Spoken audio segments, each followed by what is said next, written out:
चलेंगे अयोटा की वैल्यूज के ऊपर। जो अयोटा की वैल्यू है वो अयोटा की वैल्यू होती है स्क्वायर रूट माइनस वन।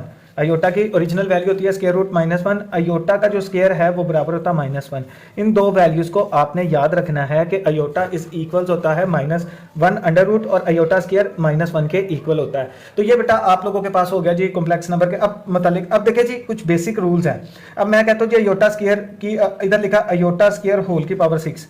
अब हम लोग उसको लिख सकते हैं अयोटा 12 है और अयोटा 12 को हम सिंप्लीफाई करके लिख सकते हैं अयोटा स्क्वायर होल की पावर सिक्स। सिक्स टू जार 12 ही होता है। अब होता क्या है कि जब अयोटा स्क्वायर की हम लोग वैल्यू पुट करते हैं तो वैल्यू पुट करने से अयोटा स्क्वायर की वैल्यू होगी माइनस वन और ऊपर पावर सिक्स। अब बेटा जब ये माइनस वन ब्रैकेट के अंदर है और ऊपर पावर सिक्स है इवन है तो इवन हमारे पास होता है 2 4 6 8 जो 2 के टेबल पर आए these values are called the even values.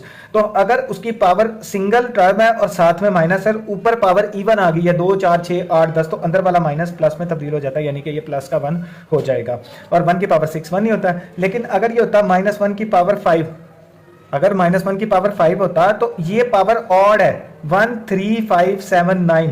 तो ये बेटा आप लोगों के पास ये ऑड पावर है और जो ऑड पावर है जब सिंगल टर्म के साथ माइनस और ऊपर पावर ऑड आ जाए तो अंदर वाला माइनस माइनस ही रहता है और माइनस वन माइनस वैसे ही आएगा वन की पावर फाइव वन ही होता है। तो ये बेटा आप लोगों के पास चीजें समझने वाली थी जो आप लोगों ने इधर कर लिया।